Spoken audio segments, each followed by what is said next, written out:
Diamonds Are Forever starts with an opening filled with bad dubbing, questionable casting decisions, and the kind of misogyny that makes you go, yeah, that's James Bond all right. Look, I'm gonna be straight with you. Despite some fun quirks and that home sweet home Vegas setting, the film itself is kind of a piece of... Yeah, I don't particularly like Diamonds Are Forever. There is no year for sherry, 007. I was referring to the original vintage on which the sherry is based, sir. 1851. Unmistakable. Fuck you, Bond. Anyway, for today's Bond baddie ranking, let's go ahead and get some exceptions out of the way. There's a lot of conspirators and accessory baddies who I'm just not going to count. This guy on the helicopter, these dudes Bond harasses at the beginning, Klaus rolls low on his perception check Hergersheimer, but yeah, screw that. I'm not bothering with that business. Usually I'm aggressively pedantic about my villains, but the sooner we're done with this flick, the better. If you want to celebrate the life of the late Sean Connery, he has 3 phenomenal Bond flicks you can watch instead, and which I've already covered in this series. Now, like a cat in between a lady's legs, let's get going. Oh, because there's a pussy down there. I just got that. You dirty double-crossing limey fink, those goddamn diamonds are phonies. Number 12, Shady Tree. Shady's barely a villain so much as he is a cog in Blofeld's diamond smuggling plan. He's a fun idea though, a Vegas lounge comedian with a pretty dry act, played by real-life comedian Leonard Barr. Then everybody says comedians have a hard time getting a girl, not me. I walked up to her girl, she says yes, I didn't even ask her. Unfortunately, he's killed off almost as soon as he's introduced. Diamonds came so close too. If only we could have watched his act for 2 hours instead of this fucking movie. People say I have the body of Rock Hudson. If he ever finds out what I'm doing to her, it'll be madder than hell. Number 11, Clark County Sheriff's Department. Not really baddies per se, but they do chase Bond through downtown Vegas, resulting in one of the more ridiculous fuck-ups in the franchise history, the alleyway car stunt, something I just... Wow. Anyway, the rest of the chase is perfectly fine and gives us some good action, but, I mean, they're cops. That's it. That's the gimmick. They're cops. Number 10, Bert Saxby, Willard White's right-hand man, played by Bruce Cabot, who played Jack Driscoll in the original King Kong, and who is so forgettable in this movie that I actually am patching this bit of voiceover in right now because I forgot to, I literally skipped over his entry when I first recorded this narration. That's how forgettable Bert Saxby is. This was actually his final role, which is sad. That's probably the most interesting thing about Saxby, is that Bruce Cabot never did anything after this. He died, and it's just that sheer depressing thought. That's all you get from Bert Saxby. Well, that and this admittedly is a pretty good Willard White line after he's shot and killed while sucking at his job. Bert Saxby? Tell him he's fired. Number 9, Blofelds Henchmen. These are probably the worst of Blofeld's various hench people throughout the franchise, but I do rather like their garish orange and blue outfits. They both stand out against the beige heavy color palette while also looking just as cheap and gross as the rest of the film. However, they're also extremely incompetent almost as much as poor Tiffany Case. Rarely has the criticism, "Just shoot the goddamn secret agent," been so glaring. You've suddenly become tiresome, Mr. Bond. Oh, now he's growing tiresome? Not the first half dozen times he spoiled your plans? You fucking schmuck. Number 8, Mr. Slumber. I almost didn't count Mr. Slumber, but then he was part of trying to kill Bond after Wint Kidd give him his 43rd concussion. So, you know, he's a guy who owns a funeral shop. I like his office. Lots of lamps. What is that? Was that 4 lamps? 5? Shit, are those lamps? Oh, his first name is Morton. That's funny. Okay, moving on. Number 7, Dr. Metz. Will you please leave, you irritating man? Yeah, this guy knows what's up. Well, when he's not being your standard issue scientist with good intentions working for the bad guys. Metz wants world peace, something Blofeld has somehow convinced him they have in common, only to find out near the end that all of his tech bullshit is being used for evil. Anyway, he's basically a less interesting version of Thunderball's Dr. Cuts? Is it Cuts? I keep forgetting to actually check on that. Only difference is that Cuts, like, actually kind of did something in the end, but like cuts, we never find out whether he lived or died. Anyway, dude had an okay look and is a major element of the plot, but like most things in Diamonds Are Forever, he's just incredibly forgettable. Number 6, Peter Franks.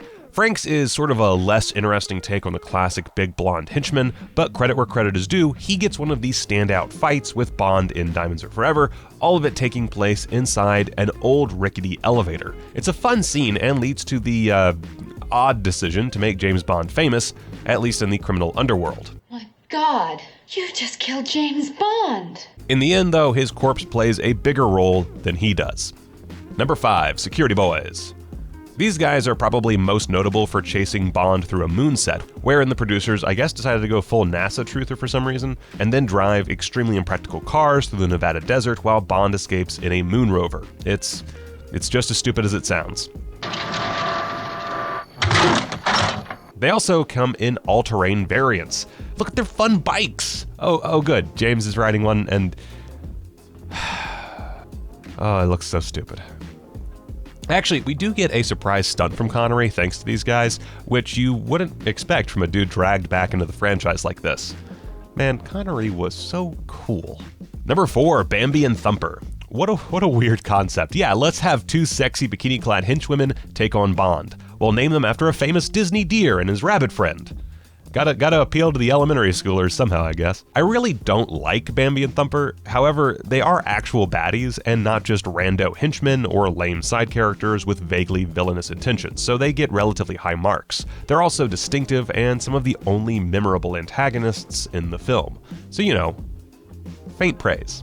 Number 3, the Slumber Incorporated attendants. Look kids, it's Sid Haig.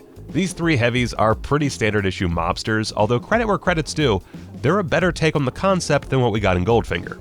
These boys work for, Mr. Slumber, I guess? They all work for Blofeld, whether they realize it or not. This guy, Mark Lawrence, gets probably the best line in the whole movie. Dad, I've got friends in this town! Exceptionally fine shot. I didn't know there was a pool down there. Despite not really being anything more than glorified henchmen, they're a memorable bunch, hence snagging the number 3 spot. Number 2, Blofeld, Diamonds Are Forever variant. Look, as a former Rocky Horror Shadowcast performer and lover of B-movies, I like Charles Gray and he's a good enough Blofeld. But he also feels like a fucking also-ran in the history of Blofelds. He's so on the nose and obvious and safe that it really undermines his villainy. The fact that this is really the last we'll see of Ernst Stavro Blofeld in the franchise until the Craig era is just... it's sad, man. It's just sad. That being said, it is still Charles Gray, so there is that smarmy British thing that does at least make him, well, Charles Gray. He's refined and he's enjoyable to listen to. He's not Blofeld. It's a frustrating dichotomy because technically he's a great villain with a cool look and a reasonably okay, albeit relatively lame plan. The problem is that he's a letdown, simple as that. He gets some fun lines, especially this one. Such nice cheeks, too. If only they were brains. I like that he has doubles. I kinda like that he does drag, if only because it adds another memorable element to this slog. And I appreciate him just kinda berating everyone around him. Also, he gets dubbed by famed sausage magnate Jimmy Dean. There's gotta be something there. In the end though, he's a weak second place in a film with little in the way of competition. Number 1, Mr. Wint and Mr. Kidd. I'm Mr. Wint. This is Mr. Kidd. So, this one is probably a bit controversial since a lot has been made about the less than progressive nature of this other Diamonds Are Forever duo. However, for me, Wint and Kidd are easily the most enjoyable part of this particular entry. They rack up a fairly high body count, feel genuinely dangerous for most of the runtime, and actually get the drop on Bond, and they look good. I especially like Mr. Kidd's Holland tourist outfit, so much so that it distracts me from questioning why they dumped this old broad's body in an Amsterdam canal. That plot beat is really both a pro and a con with Wint and Kidd. Their murderous antics are a lot of fun, but it's hard to take assassins seriously when they go through so many indirect, time-consuming means. Just pop that motherfucker in the back of the head and be done with it. You just don't get it, do you? There are two other issues with Wint Kidd. For one thing, they flitter in and out of the film in such a way that they feel weirdly inconsequential, despite having a hand in several major moments. It seems almost as if the writers were so intent on Bond recognizing Kidd's aftershave that they went out of their way to have no direct interactions. When that interaction does occur, we get a pretty explosive send-off, but with a gross homophobic touch that underlines the other issue. Wint and Kidd are kinda offensive. I don't think it's as bad as some people suggest, but it's definitely the kind of gross caricature that, combined with the quality of the overall film, really leaves a bad taste in my mouth whenever I very rarely revisit this entry. A glowing tribute, Mr. Kidd. Diamonds Are Forever sucks. It's a 2-hour film that feels like a 6-episode miniseries. Its special effects are woefully inadequate thanks to Connery's outrageous fee, soaking up the budget, and it has all the visual appeal of a cat's butthole. But hey, at least it gave us the world's most lovable, borderline offensive homosexual stereotype henchman. Yep. There's that. Go watch a movie.